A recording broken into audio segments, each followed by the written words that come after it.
Assalamualaikum warahmatullahi ta'ala wabarakatuh. Bismillahirrahmanirrahim. Alladzi jala'alan in'am. Wassalatu wassalamu Muhammadin khairil anam. Amma ba'd.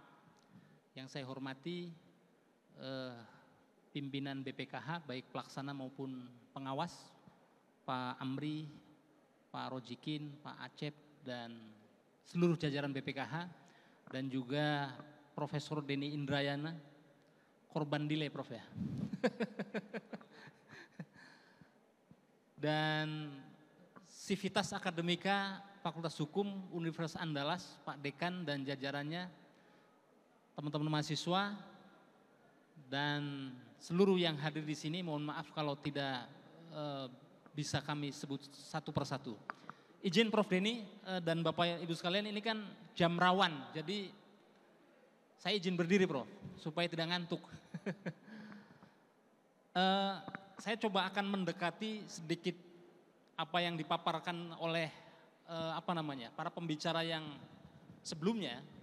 Saya tidak akan mengulang dari apa yang telah disampaikan teman-teman sekalian. Dan saya dengar tadi dari Pak Moderator bahwa rata-rata yang hadir antara semester 3, 5. Apa yang tadi dibilang oleh Pak Amri saya kira betul bahwa sejak 2013 saya mencermati atau menjadi pengamat isu-isu terkait haji dan umroh. Kebetulan saya juga ngajar di Fakultas Syariat dan Hukum UIN Syarif Hidayatullah Jakarta. Dan isu haji dan umroh ini tidak akan pernah berhenti teman-teman sekalian. Ila yaumil qiyamah, sampai dengan sepanjang dunia ini masih ada, haji dan umroh ini akan terus berjalan. Dan yang menarik adalah ketika saya coba menyelami isu-isu perhajian, ternyata di situ banyak sekali terlibat disiplin ilmu hukum yang sangat kompleks. Ada di situ ilmu tata negara, ada di situ hukum bisnisnya, ada hukum perdatanya, ada hukum penerbangan, ada hukum perbankan, dan yang menarik adalah ada hukum internasionalnya. Dan tentu saja di situ di dalamnya juga ada hukum Islam. Nah, kalau kita bicara tentang ekosistem penyelenggaraan ibadah haji, sesungguhnya apa yang dari tadi pagi kita bicarakan itu adalah bagian dari puzzle yang besar, ekosistem yang begitu rumit dan kompleks terkait dengan penyelenggaraan ibadah haji dan umroh, khususnya haji. Jadi ini saya kira mudah-mudahan tadi bisa di-trigger oleh Pak Amri bahwa teman-teman yang barangkali mau menyiapkan skripsi dari sekarang, temanya tentang haji, saya kira menarik dapat beasiswa. Dan alhamdulillah apa-apa yang saya wacanakan kepada mahasiswa juga di kampus saya sana itu juga sudah banyak menjadi bahan penelitian dan kemudian bahan skripsi, disertasi dan seterusnya. Saya sering menjadi narasumber mahasiswa-mahasiswa S3 yang mendalami terkait dengan isu perhajian. Kebetulan selama ini memang ya yang posisinya kritis, oposisi tapi tidak oposisi Pak Amri ya. Sekarang sudah satu frekuensi. Tapi sengaja karena dulu di awal pembentukan BPKH tahun 2017 memang perlu diberi masukan, diberikan kritik agar cepat ininya. Nah teman-teman sekalian, kalau misalnya karena tadi Pak Amri sudah men-trigger terkait soal transparansi pengelolaan dana haji, saya tidak mau mengulang fungsi tupoksi daripada BPKH. Izin yang Mas Operator, kita lihat uang haji yang beredar atau yang dikelola BPKH hari ini 167 triliun. Tadi yang ada orang ketawa, Bapak foto coba. Foto yang, nah kenapa Pak Amri dan Pak Fadlul Iman Shah itu tertawa terus? Senyum terus. Ada jawabannya Bapak Ibu. Ada jawabannya itu di slide yang berikutnya, coba kita lihat. Nah ini gajinya pimpinan BPKH teman-teman sekalian. Jadi kalau teman-teman misalnya kemarin bercita-cita menjadi hakim, menjadi jaksa, menjadi lawyer, sekarang tambah. Cita-citanya harus menjadi pimpinan BPKH. Berapa gajinya? Ini gajinya. Ini berdasarkan, saya khawatir Prof Denny Indrayana bergeser juga. Tertarik dengan, ini berdasarkan peraturan Presiden nomor 49 tahun 2020. Jadi gaji daripada pimpinan BPKH kurang lebih segini teman-teman sekalian, per bulannya, tapi ini untuk ketua, untuk anggota, untuk apalagi dewan pengawas agak turun sedikit lah, ada pengurangan. Tapi ini teman-teman, Gaji pokoknya saja per bulannya itu 92 juta. Ini cukup untuk bayar UKT sampai dengan S3 kelihatannya. Kemudian ada gaji representatif 13 juta, ada tunjangan asuransi, transportasi dan seterusnya. Kalau di total kurang lebih per bulannya itu pimpinan BPKH itu gajinya berapa teman-teman sekalian?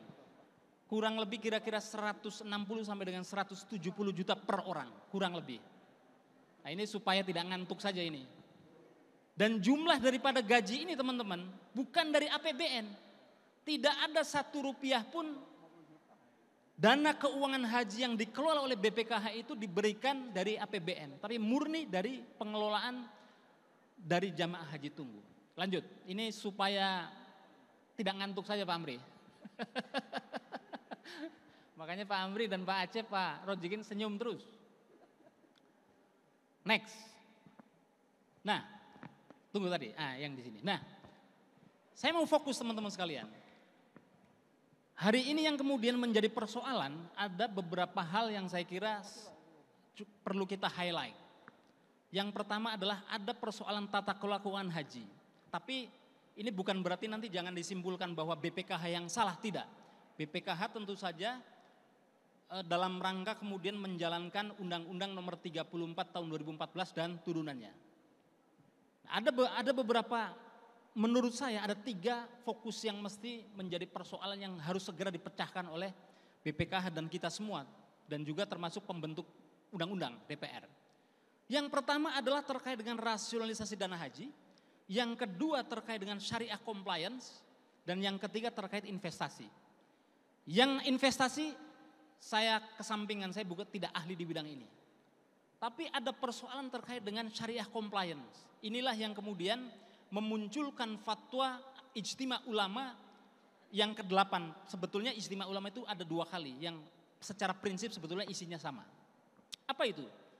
Jadi selama ini kalau teman-teman sekalian pernah mendengar namanya isu kasus first travel. First travel itu tahun 2017-2016 kebetulan saya juga mengadvokasi ribuan jamaah yang menjadi korban. Apa yang menjadi persoalan first travel? First travel mematok harga itu di bawah harga pasar. Katakanlah waktu itu 2017 harga umroh itu 17 juta per orang minimal, harga minimalnya. Tapi dia menjualnya itu 12 juta, 10 juta, 11 juta, bahkan 6 juta per orang. Apa yang terjadi? Mereka yang daftar awal kemudian disubsidi oleh jamaah haji yang datang belakangan. Nah, satu ketika saya mengadvokasi jamaah first travel yang sudah mulai ramai itu, yang menjadi korban, ketemu dengan pimpinan first travel waktu itu Pak Andika. Ada satu kalimat yang kemudian saya terkejut. Dia bilang, karena saya waktu itu advokasi dengan menggandeng media. Dia bilang, Pak Mus, jangan saya terus yang Anda kejar-kejar. Saya kan mengelola first travel ini, ada inspirasinya. Apa itu? Inspirasinya adalah tata kelola keuangan haji yang waktu itu dikelola oleh Kementerian Agama. Apa itu? Ada subsidi silang. Ada subsidi dana yang diberikan oleh jamaah haji tunggu kepada jamaah haji yang berjalan. Nah, kira-kira inilah mirip yang nanti disebutnya sebagai skema Ponzi. Nah, ini sangat berbahaya. Ini kemudian persoalan berikutnya adalah terkait dengan syariah compliance. Apa itu? Jelas dalam Undang-Undang Nomor 34 Tahun 2014, dana haji yang dikelola oleh BPKH itu menggunakan asas itu adalah asas syariah. Apa di situ? Dalam PP nomor 5 tahun 2018 misalnya, sebetulnya ada mandat bahwa BPKH itu adalah sebagai wakil daripada jamaah haji. BPKH menerima setoran dana haji dan kemudian BPKH diberi kewenangan untuk mengelola. Sehingga apa? Sohibul mal, pemilik uangnya itu adalah jamaah. Oleh karena itu, apa yang kemudian dihasilkan dari investasi yang dilakukan oleh BPKH seharusnya 100% menjadi milik jamaah haji yang memiliki dana itu, yang jumlahnya itu kalau haji reguler teman-teman sekalian itu 25 juta. Nah, saya kebetulan saya sudah haji tahun 2023 sebagai pengawas, sebagai tim monitoring, tapi saya juga kebetulan menjadi jamaah haji tunggu Pak Amri. Saya daftar 2017. Kemudian tadi dibilang ada virtual account. Apa yang dilakukan oleh Pak Acep, Pak Rojikin dan kawan-kawan di BPKH itu ada hasilnya. Hasilnya sesungguhnya besar. Antara lain kalau saya tidak salah tolong dikoreksi, antara 6 sampai 11 triliun per tahun. Tetapi 6 sampai 11 triliun per tahun itu kemudian lebih banyak digunakan untuk membiayai jamaah haji yang berangkat pada tahun berjalan, teman-teman sekalian. Berapa subsidinya? Per orang bisa mencapai berapa? Kurang lebih ini saya bulatkan saja, bisa mencapai 40 juta per orang. Sedangkan saya sebagai jamaah haji yang menunggu yang sudah setor 25 juta, saya cuma dibagi sama Pak Rojikin sama Pak Amri itu cuma berapa teman-teman sekalian? Cuman 400 sampai dengan 600 ribu per tahun. Ini ada gap yang sangat serius. Maka kalau dibilang perbedaannya bukan lagi bainas sama was sumur, bukan lagi perbedaannya itu antara bumi dan langit, tidak. Ini perbedaannya 40 juta dengan 400 ribu perak, itu seperti antar tata surya teman-teman sekalian, karena jauh sekali ininya, gapnya. Nah tentu ini tidak bermaksud untuk kemudian menyudutkan atau kemudian menyalahkan BPKH, tidak. Karena memang undang-undangnya didesain seperti itu teman-teman sekalian. Maka itu memang kebetulan bulan lalu saya juga diundang oleh Badan Keahlian DPR untuk kemudian mereka meminta masukan dari kita, dari Komnas Haji untuk kemudian bagaimana kemudian desain undang-undang pengelolaan keuangan haji yang akan datang. Nah saya bilang, karena apa? Kalau kita kemudian, ini agak lompat, kalau kita kemudian katakanlah ijtima ulama fatwa MUI itu kita jalankan mentah-mentah hari ini, maka yang akan diserbu adalah kantornya Pak Amri itu sama Pak Acep, sama jamaah. Kenapa? Kalau kita misalnya tidak, kan menurut versi MUI, uang jamaah yang disetorkan yang kemudian dikelola itu adalah miliknya jamaah. Kalau ini kemudian kita menggunakan cara pandangnya MUI, tidak ada subsidi, tidak ada bantuan dari nilai manfaat, maka biaya yang akan dipikul oleh jamaah haji yang berangkat itu jumlahnya sangat besar sekali teman-teman sekalian. Ya contohnya tahun kemarin dengan misalnya angka 93 juta disubsidi kurang lebih berapa? 37 juta. Berarti kalau misalnya dilepas kita menggunakan fatwa MUI maka bulat-bulat jamaah haji akan menanggung 93 juta dan ini tentu berat. Tentu ini akan menjadi persoalan lain lagi yang kemudian juga tidak kalah serius. Oleh karena itu saya mengusulkan ini dilakukan secara gradual. Betul bahwa kemudian ada persoalan syariah compliance karena kalau berdasarkan PP nomor 5 tahun 2018 itu memang harus menggunakan akad wakalah. Dan BPKH sebagai pengelola boleh mendapatkan 5% daripada tata kelola ini. Ini yang kemudian saya kira menjadi PR bagi kita semua. Oleh karena itu penting kemudian ke depan bagaimana kemudian merevisi Undang-Undang nomor 34 tahun 2014 tanpa diminta oleh Pak Acep, tanpa diminta oleh Pak Rojikin, tanpa diminta oleh Pak Amri. Saya sudah mengusulkan bahwa ini harus direvisi. Dan salah satunya adalah penguatan terkait dengan kelembagaan BPKH. Salah satunya lagi teman-teman sekalian. Dalam Undang-Undang nomor 34 tahun 2014, BPKH ini diaudit oleh BPK, Badan Pemeriksa Keuangan. Tapi kalau kita lihat misalnya undang-undang terkait dengan, nomornya saya agak lupa nih. Terkait dengan Badan Pemeriksa Keuangan, BPK itu objek pemeriksaannya itu adalah APBN. Sehingga ini menjadi problematis ketika kemudian BPKH diaudit oleh BPK. Kenapa? Tidak nyambung. Karena apa yang dikelola oleh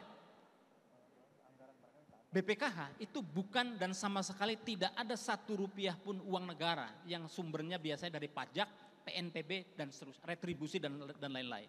Ini saya kira hal-hal yang perlu kita dorong bersama-sama agar BPKH ini menjadi lembaga yang kemudian lain lagi nanti terkait dengan dana abadi umat.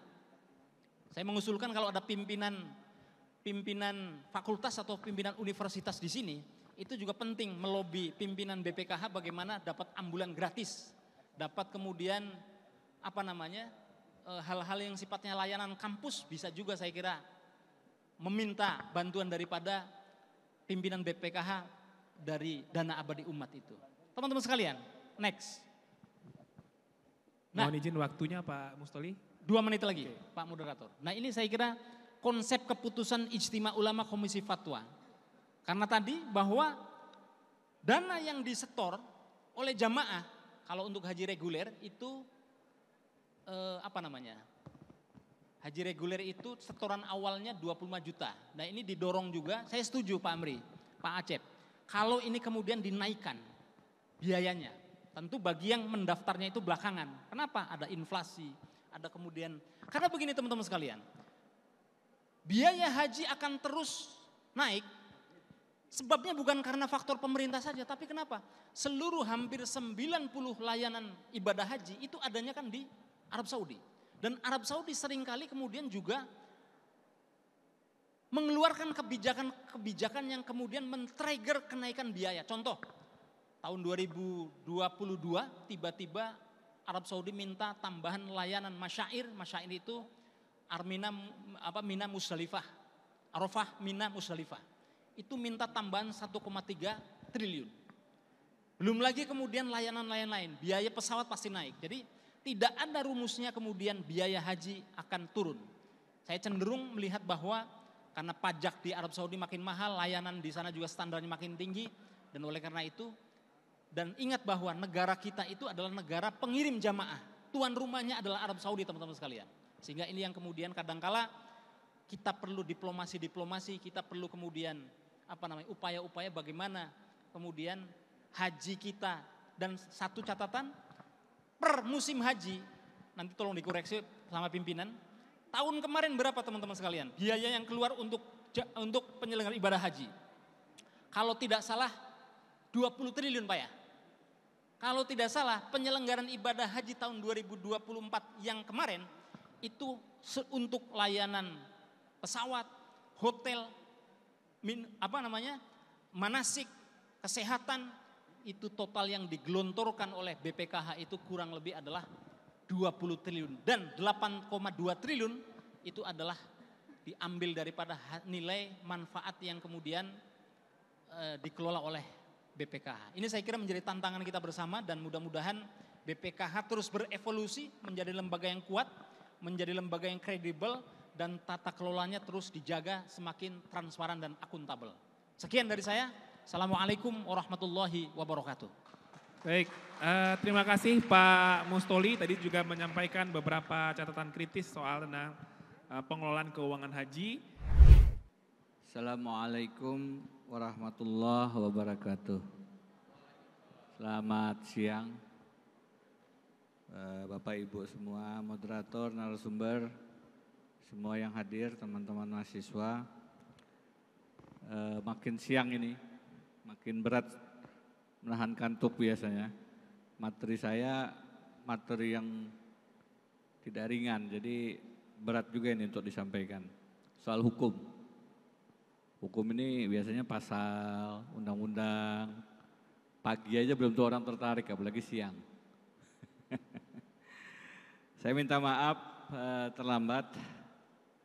Tadi jam 4:30 saya sudah bergeser dari Pekalongan ke Semarang untuk ngejar pesawat jam 7. Dari Semarang masih on time, mendarat jam berapa tadi? Ya jam 8 lebih lah sedikit. Dengan rencana berangkat ke sini jam 10 kurang. Sampai sini menurut jadwal 11:30. Ternyata pesawatnya berangkat 12:30. Jadi agak delay. Minta maaf tidak bisa mengikuti dari awal. Bapak Ibu, izin Pak Moderator. Ada materi yang saya siapkan agak ngebut dalam artian tadi sambil di pesawat sambil saya coba tambah kurang. Mudah-mudahan bisa menjadi pengantar diskusi. Saya nggak tahu bisa disampaikan dalam berapa lama ini waktu saya, Pak Moderator. Maksimal untuk awal 15 menit, Prof. 15 menit. Ini dia nih. Slide-nya kayaknya 45. Oke. Mungkin lebih. Saya tadi tambah-tambahin soalnya. Mungkin saya tidak akan sampaikan semua. Poin-poin saja, silahkan next. Dasarnya ini Undang-Undang 12, Undang-Undang 34, PP, Perpres, Istimewa. Next. Tidak terlalu clear sebenarnya bagian saya seperti apa, tetapi saya coba rumuskan dalam 4 pertanyaan ini. Bagaimana kedudukan istimewa ulama dalam hukum positif Indonesia, terutama yang terkait dengan BPKH. Bagaimana konstruksi hukum kelembagaan suatu badan pengelolaan keuangan haji sebaiknya agar dia efektif dan solutif. Yang ketiga yang selalu menjadi isu kekinian dan harus saya sampaikan untuk sama-sama kita cermati, pengelolaan keuangan yang akuntabel dan dapat dipertanggungjawabkan itu bebas dari KKN. Yang terakhir komparasi. Bagaimana perbandingannya, praktiknya, aturan maupun implementasinya di negara-negara lain. Next. Kita mulai yang pertama, lanjut. Hukum positif istimewa seperti apa? Dalam menyusun suatu pandangan hukum, ini Fakultas Hukum bukan ya? Fakultas Hukum ya. Ini PIH nih, regulasi, jurisprudensi, doktrin, perjanjian, kebiasaan. Pengantar ilmu hukum. Saya lagi buka-buka bukunya Prof. Dikno, Profesor Sacipto Raharjo dan lain-lain. Karena melihat hukum kita ini agak, kalau diizinkan agama frustasi, tapi nggak boleh frustasi, jadi saya kembali ke basic. Sekarang bacaan saya pengantar ilmu hukum. Karena nyari solusinya ini kemana ini, kayaknya basisnya harus dikuatkan lagi. Bacaan saya kembali ke mengenal hukumnya Prof. Sudikno. Ya, ini salah satu yang ada di awal-awal semester 1. Lanjut. Karena itu teman-teman hukum pasti paham menurut Undang-Undang P3, pembentukan peraturan perundangan, inilah hierarkinya dan istimewa ulama tentu saja tidak akan muncul di situ. Next. Pun kalau kita bicara pasal 8, itu adalah satu pasal yang mewadahi hierarki di luar pasal yang tadi kita baca, hanya mengatakan badan lembaga yang diperintahkan oleh undang-undang. Kalaupun MUI dianggap sebagai lembaga, tetapi dia tidak termasuk dalam kriteria ini. Terutama bagi orang-orang yang sangat tekstual. Nggak masuk. Lanjut. Nah, ini kelembagaan MUI. Kalau kita lihat berdasarkan pembentukannya, mau disebut apa? Lembaga negara atau bukan? Pasti akan banyak perdebatan di situ. Ini kaitannya dengan istimewa ulama. Lanjut. Jadi bagaimana kedudukannya? Istimewa ulama, pertanyaan hukumnya ini. Bagaimana kedudukan istimewa ulama dalam sistem hukum Indonesia? Maka jawaban saya adalah 1, istimewa sebelum menjadi bagian dari hukum positif dapat menjadi sumber hukum kebiasaan. Tadi sumber hukum salah satunya kebiasaan. Atau hukum yang tidak tertulis, karena kebanyakan hukum kebiasaan itu unwritten, dan dapat dipandang mengikat karena merupakan sumber hukum menurut ajaran Islam. Namun, daya ikatnya masih rendah jika dibandingkan dengan yang sudah menjadi bagian dari hukum positif, terutama jika menjadi kasus dan dinilai oleh hakim yang berpandangan legalistik, positivistik, tekstual, bukan kontekstual. Next.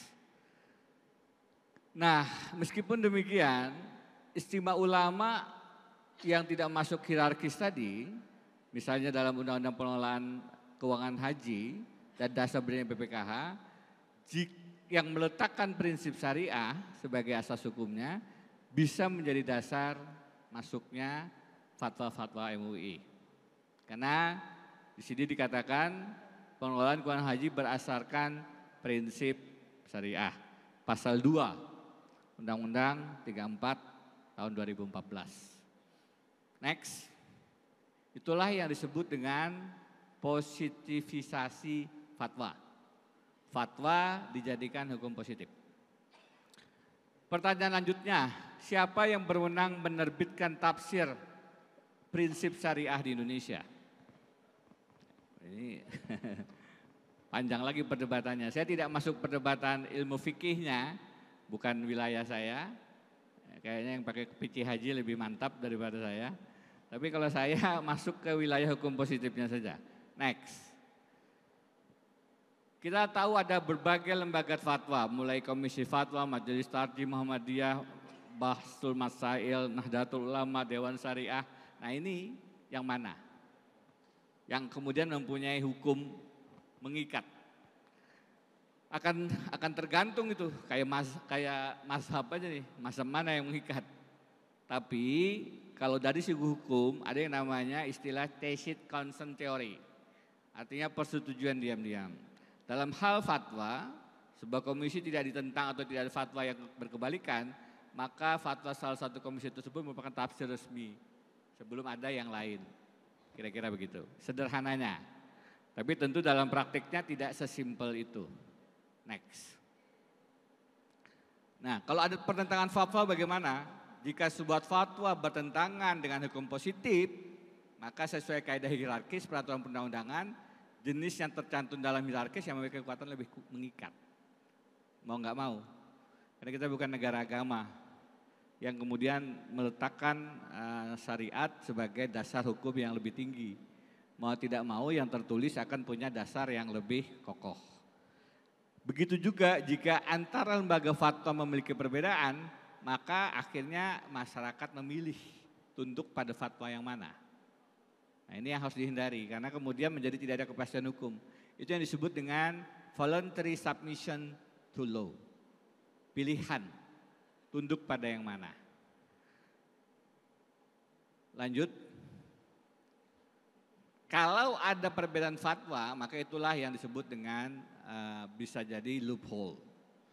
Nah permasalahannya BPKH misalnya, apakah akan memilih tunduk pada suatu fatwa, kalau fatwanya bertentangan atau seperti apa, itu tentu harus dicermati dengan sangat hati-hati. Ini kalau ada pertentangan. Next. Nah, kalau kita belajar dari undang-undang terkait jaminan produk halal 34 2014, ulangi, undang-undang nomor berapa ya? 33 2014.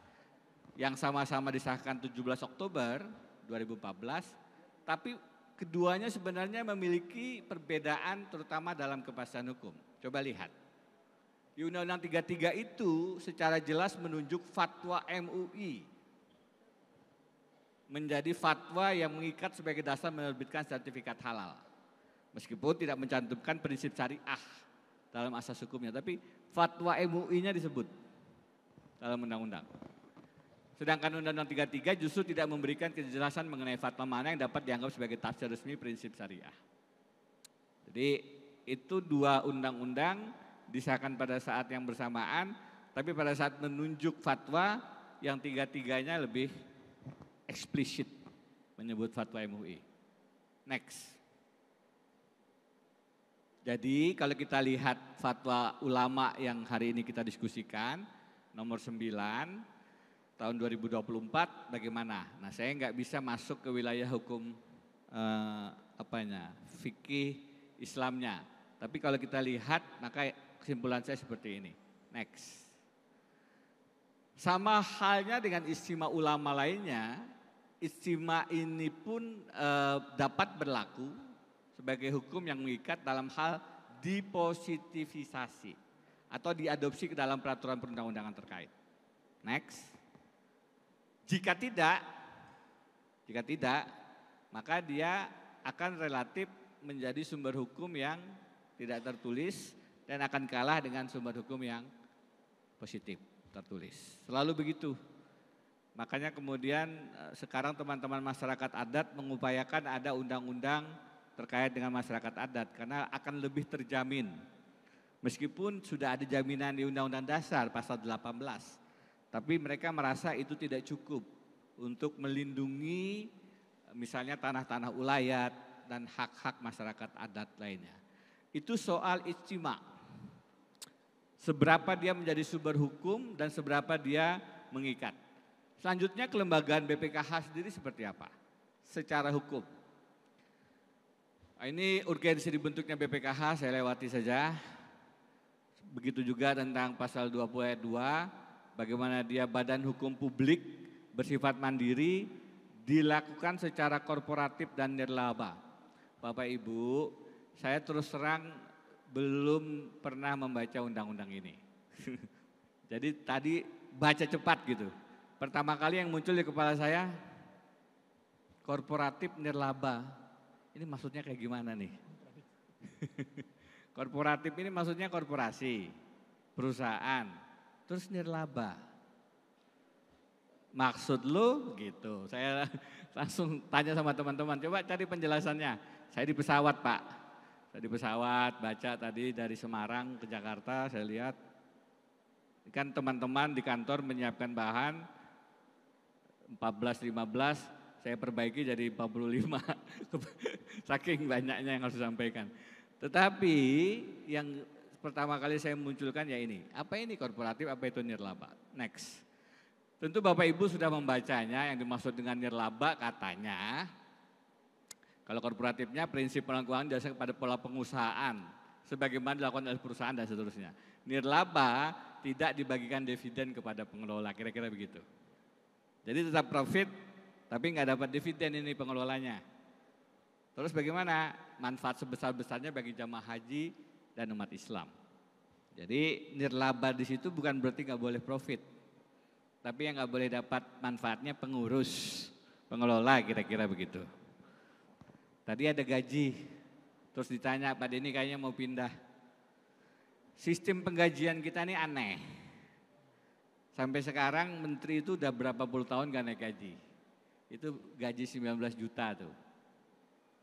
Jadi kalau dibandingkan sama gaji BPKH atau yang lain ya mungkin lebih rendah gaji menteri. Gaji presiden saya nggak tahu sekarang berapa, mungkin 60. Saya nggak tahu, zaman PSBY kayaknya sekitar itu. Gaji KPK berapa, sekitar itu. Gaji komisaris, pokoknya aneh lah. Dan tidak ada yang secara tuntas melakukan perbaikan remunerasi, perbaikan sistem penggajian. Sehingga kemudian itu betul-betul selesai gitu. Kementerian saja yang paling banyak pasti Kementerian Keuangan. Kementerian Keuangan pasti Direktorat Jenderal Pajak. Bandingkan dengan yang lain pasti jomplang juga. Jadi tidak ada sistem penggajian yang bagus. Pada saat nanti saya bicara tentang BPJS. Pada saat BPJS didirikan, saya diskusi rapat dengan Wakil Presiden Budiono. Di situ ada Menteri Keuangan, Pak Khatib Basri, ada beberapa rekan PT Jam Sostek. Saya saat itu adalah komisaris utama Jam Sostek. Rapat, disebutlah kira-kira gaji. Belum. Saya ditanya, apakah bisa komisaris BPJS Ketenagakerjaan langsung menjadi badan pengelolanya itu namanya apa sih? Bukan. Kalau ini komisaris pengawas kalau nggak salah ya, dan pengawas ya. Saya bilang bisa, ada masa transisi. Undang-undangnya nyebut begitu. Satu, saya bilang undang-undangnya menyebut bisa, jadi teman-teman komisaris bisa langsung menjadi badan pengawas. Termasuk komisaris utama.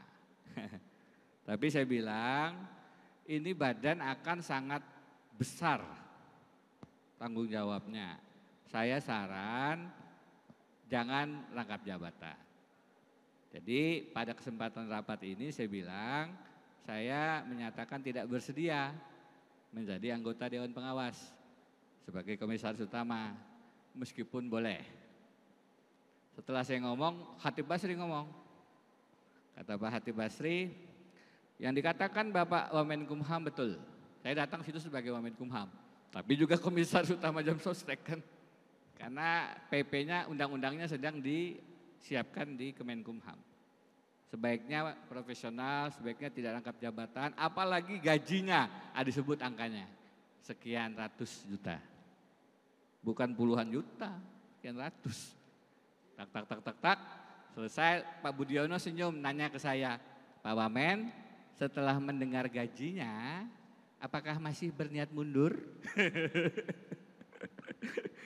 Saya bilang, siap Pak Wapres. Justru karena gajinya sebesar itu sebaiknya jangan rangkap jabatan. Nah, dari situ saya pulang ke Jogja. Kata istri saya, kok lemes banget? Saya bilang, beri saya 1 hari ini lemes, kenapa? Baru nolak gaji sekian ratus juta. Besoknya saya ditelepon lagi Pak Budiono, Mas Denny, betulkah ini kepresnya mau keluar? Saya lagi di Anyer, telepon, Mas Denny, betul tidak bahwa bisa untuk kali pertama ini komisaris ex officio bisa menjadi Dewan Pengawas? Betul Pak. Justru karena saya sudah meriksa, saya katakan betul dan saya tidak ada konflik of interest. Karena saya tidak bersedia. Yakin Mas Denny nggak bersedia? Kami udah mau nyebut nama Mas Denny di Kepres nih. Terima kasih Pak, silakan yang lain. Jadi saya tolak gaji sekian ratus juta sambil lemes Pak. Sambil lemes. Gaji wamen berapa? Lebih rendah dari gaji menteri. Nah, gaji menterinya berapa tuh? Tadi saya sebut. Nah, sistem penggajian kita kacau. Jadi memang harus ada pembenahan di situ secara betul-betul masif. Betul-betul ini presidential issues. Presiden, sebenarnya kami dorong Presiden SBY di akhir-akhir itu mengeluarkan kebijakan itu. Karena sudah di ujung, kalau terkait dengan diri, terkait dengan gaji akan lebih bagus, sudah tidak berefek kepada dia, tapi berefek kepada pemerintahan selanjutnya. Sayangnya tidak terlaksana. Karena kalau diefekkan kepada dirinya sendiri, pasti problematik.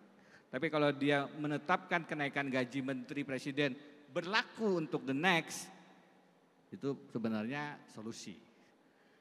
Next, karena presiden-presiden yang ada nggak berani naikin gaji, tapi mungkin ngambil dari yang lain-lainnya, nggak ingat juga. Ini akan lebih problematik jadinya. Nah di sini disebut penerimaan, pengembangan, pengeluaran, pertanggungjawaban. Saya tidak akan panjang karena ini pasti teman-teman BPKH sudah sangat hafal. Next, seluruh pengelolaan. Next, ini pasal-pasal. Nah saya ingin masuk yang belum. Apa sebenarnya lembaga negara? Kalau tadi disebut Badan Hukum Publik. Nah banyak sekali putusan Mahkamah Konstitusi, salah satunya nomor 2003 yang sangat luas. Mengatakan lembaga negara tidak selalu dimaksudkan sebagai organ konstitusi.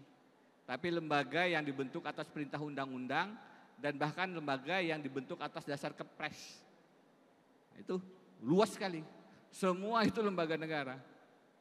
Apakah Badan Hukum Publik itu lembaga negara? Kita debat dulu soal itu. Sekarang ada lagi baru namanya Dewan Pertimbangan Presiden. Undang-undangnya Dewan Pertimbangan Presiden. Pasal 1-nya menyebut lembaga ini diubah namanya jadi Dewan Pertimbangan Agung. Jadi nama undang-undang dan nama lembaganya udah maksa banget itu. Habis itu disebut dia lembaga negara sesuai Undang-Undang Dasar. Undang-Undang Dasarnya menyebut pasal 16 dihapus. Apa itu? DPA. Terus gimana itu? Coba. Oke, perbandingan dengan negara lain. Ada India, Pakistan, Malaysia yang juga kira-kira punya jemaah yang relatif banyak dan pengelolaan hajinya termasuk keuangannya seperti apa. Coba kita lihat sekilas.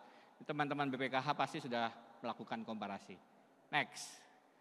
Kalau kita lihat inilah hasil riset cepat teman-teman Integrity pada saat melihat perbandingan Malaysia, Pakistan, India.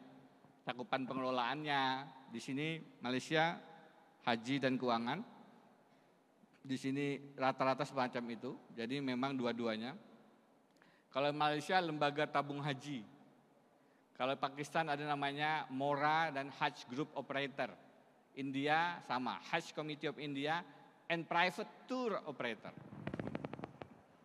Kalau instrumennya di sini investasi langsung, instrumen keuangan. Sama di sini tapi harus syariah kalau kita. Kalau di sini tidak menyebutkan secara eksplisit. Di sini produk perbankan syariah, di sini instrumen keuangan syariah. Nah, Ini jumlah kuotanya kita yang paling besar. Mungkin perlu diupdate juga.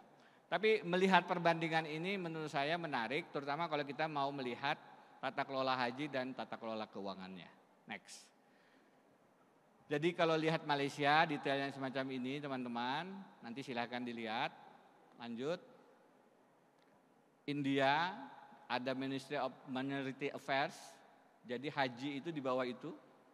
Mungkin karena masih dianggap isu yang penting dan mencoba menjaga keragaman agama dan lain-lain. Nah ini maka masuk di sektor itu. Next ya, Pakistan, sebagaimana kita ada haji reguler, ada haji sponsor, dia masuk di Kementerian Agama, tapi juga ada interfaith harmony di sana. Yang dipilih itu adalah first come first serve. Iuran haji dikelola melalui rekening bank syariah, ya pastilah. Next. Nah, dari 3 lembaga ini menggabungkan fungsi manajemen dan pengelolaan keuangan dalam satu organ. Berbeda dengan Indonesia di mana fungsi manajemen dan pengelolaan di keuangan dilakukan organ terpisah. Kalau saya sih lebih sepakat jangan satu organ lah. Jadi Indonesia barangkali lebih tepat dibanding 3 itu. Next. Kesimpulan, rekomendasi. Kalau ditanya istimewa ulama memang bisa menjadi sumber hukum tapi tidak sekuat hukum positif. Terus yang kedua, next. Kalau bicara BPKH secara kelembagaan, fungsi dan tugasnya harus dimaksimalkan, kelembagaannya kalau mau dikuatkan sebagai independent agency lebih bagus. Next. Kalau bicara keuangan, maka memang harus diberikan good governance principle yang lebih kokoh. Next, yang keempat, kalau kita bicara perbandingan, maka saya melihat sebenarnya pilihan kita untuk memisahkan itu relatif lebih baik. Sudah? Kayaknya sudah selesai. Terima kasih, minta maaf Pak Moderator. Oke, terima kasih banyak Prof. Denny. Saya sengaja berikan waktu agak panjang karena beliau Assalamualaikum warahmatullahi wabarakatuh. Jauh-jauh dari